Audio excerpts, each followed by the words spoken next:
chegamos naquele dia que é 2 dias em um, né?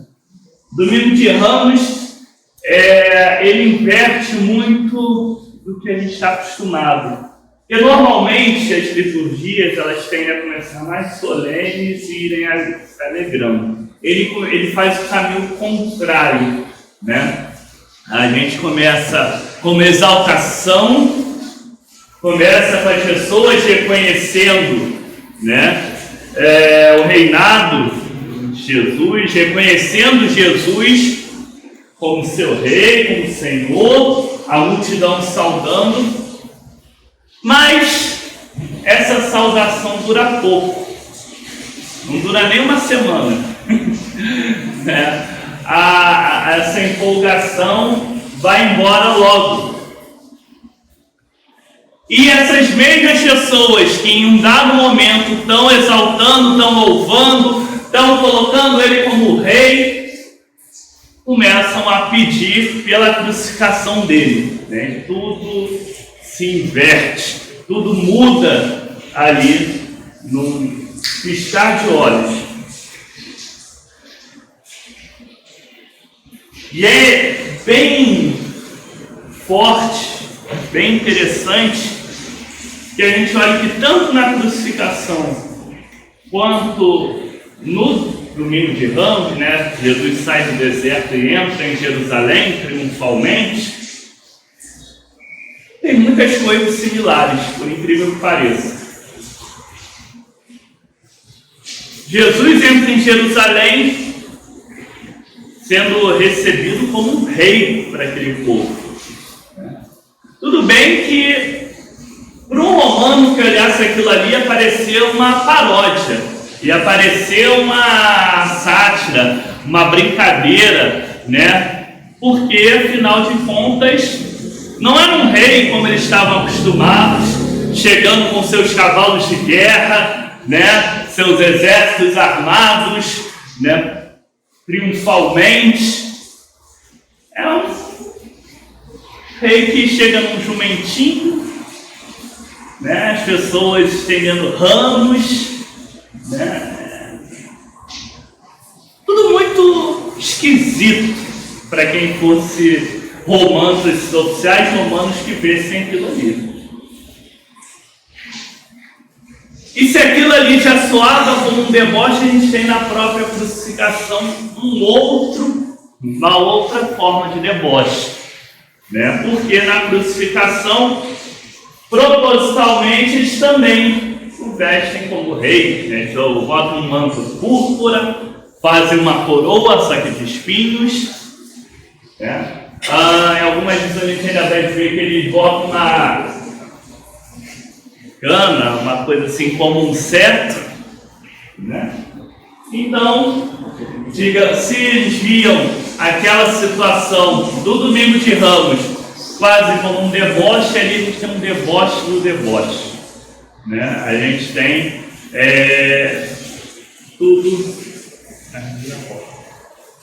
Mas o que fez esse furor, essa alegria, essa exaltação, né? E aliás, Domingo de Ramos parece que aquele famoso meme da internet foi criado para o Domingo de Ramos, né? Essa festa virou um velório, porque na verdade é exatamente isso que acontece na nossa liturgia. Começa a empolgação, começa a alegria e de repente tudo parece que se desfaz, tudo parece que se desmancha. A crucificação de Jesus ela tem muitos fatores que levam a ela. Tem da própria missão de Jesus, ele sabia o tempo todo que isso era necessário, que chegaria a isso. Nós podemos dizer que entre os culpados da crucificação de Jesus, tinham lá os sacerdotes com inveja? Tinha Pilatos com essa covardia? Tinha. Porque Pilatos ele mesmo fala, mas qual o crime dele? O que vocês querem que eu condene o cara? Não estou vendo nada de errado. Mas, no medo ali, né, ele, um bom político, de desagradar o pessoal, prefere cometer algo que ele próprio tem noção que seria uma injustiça, do que de repente se indispor, né, com as outras pessoas, e de repente vai que isso atrapalhasse, né, dele ser promovido a um cargo maior pelo imperador, dele receber algum outro benefício, né? Então tinha também ali Pilatos na história. Tem o povo que fica ali naquela situação, né? Parece que como as coisas não ocorreram exatamente como eles queriam, a empolgação que tinham sobre Jesus não foi correspondida, então também já se voltaram contra. E há também, né? Veja que só até aí a gente já falou de inveja, de covardia, de injustiça, a gente já falou de ingratidão. Há também, claro, a parte que nos cabe nessa história, entendendo que também há no sacrifício de Jesus o saneamento, a libertação, né, é o momento em que todos os nossos pecados, as nossas dores, as nossas aflições estavam sobre ele. Um trecho de Isaías, se a gente fosse ler hoje, ele falaria isso, né? Que ele recebe nele aquilo que nós sofremos ou aquilo que nós às vezes mereceríamos sofrer. Aquilo que seja pela nossa própria maldade, seja pelo nosso próprio pecado, ou seja pela nossa própria angústia, pela nossa tristeza, pela nossa dor. Pelas suas chagas nós fomos sarados. É o que diz lá o profeta Isaías. Veja que interessante. Naquele momento da crucificação, que é aquele ato público, né, aquele ato para não ser só uma condenação, uma execução simples, mas ser ali uma mistura de uma execução bem torturante, com uma humilhação pública, com tudo isso.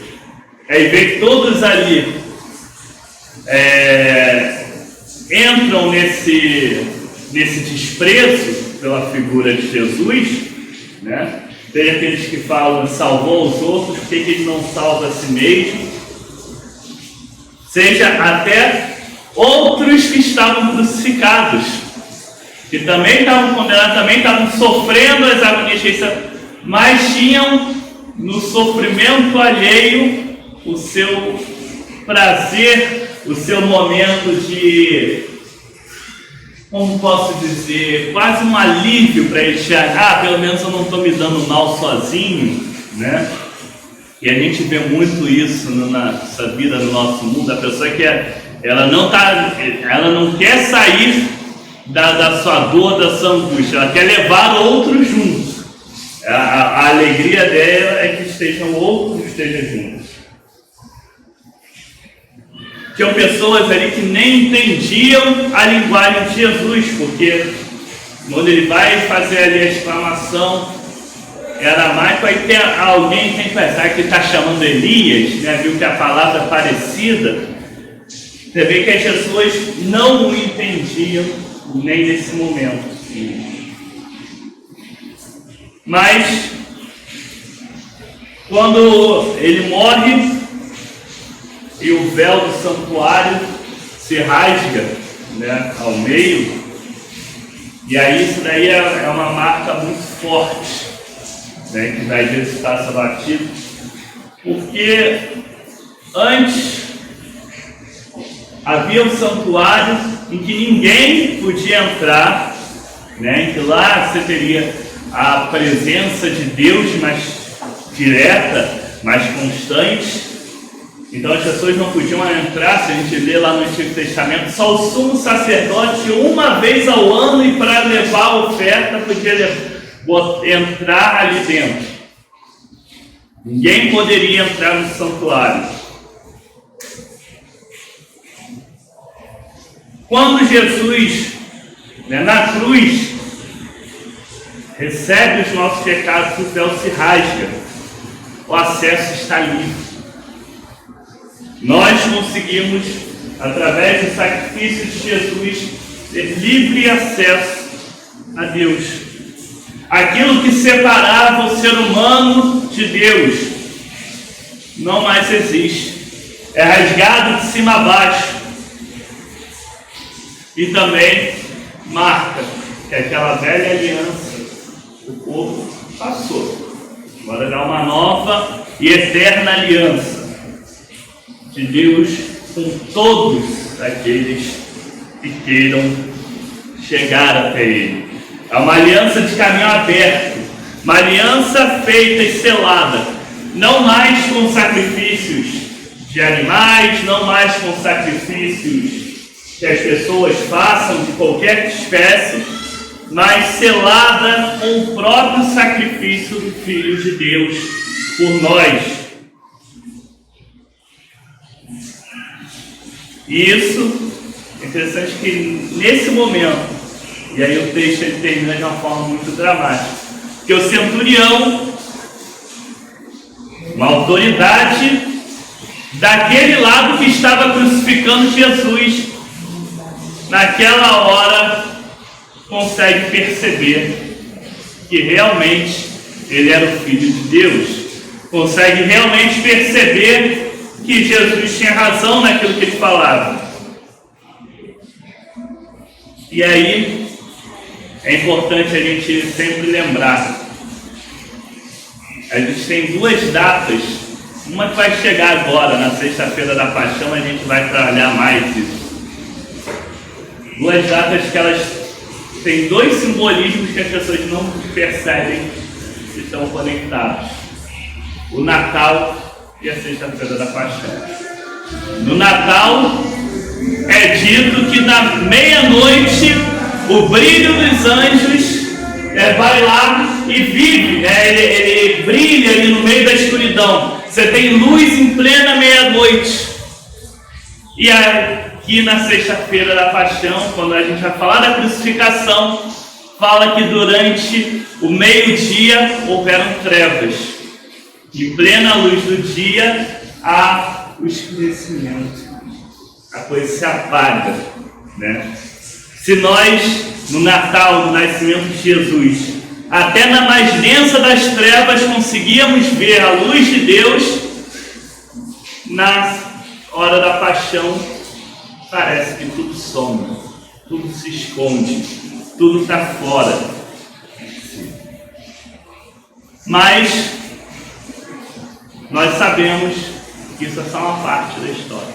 Sabemos que a Semana Santa está só começando e sabemos, olhamos e vemos que não é o final desse livro. É uma parte importante. É uma parte que simboliza, e essa Semana Santa ela vai ser a semana que vai marcar uma coisa muito comum nas nossas vidas, que são os altos e baixos. Olha isso, sai da exaltação do Natal, na Epifania, entra na Quaresma, que é um momento baixo, tem outro momento de ápice, no Domingo de Ramos, e depois a coisa vai cair de novo na Sexta-feira da Paixão, e depois vem a Páscoa novamente. Durante a nossa vida nós vamos tendo esses altos e baixos, nós vamos encontrando na nossa vida, nós vamos encontrando no nosso mundo, Esses momentos em que as coisas parecem tão melhores, as coisas são piores, mas em todas elas, de formas diferentes, nós conseguimos ver a ação de Deus de forma presente, de forma forte, às vezes de forma discreta, de forma disfarçada. E é interessante que não tem muito a ver com a gente, mas tem muito a ver com a gente ao mesmo tempo. Esses dias é a festa lá para os nossos irmãos judeus do Purim, que é a festa lembrando lá a história do livro de Esther e tudo mais. E é um livro na Bíblia que é interessante, porque é o livro que conta a história de um milagre, mas a palavra Deus não aparece em momento nenhum do livro.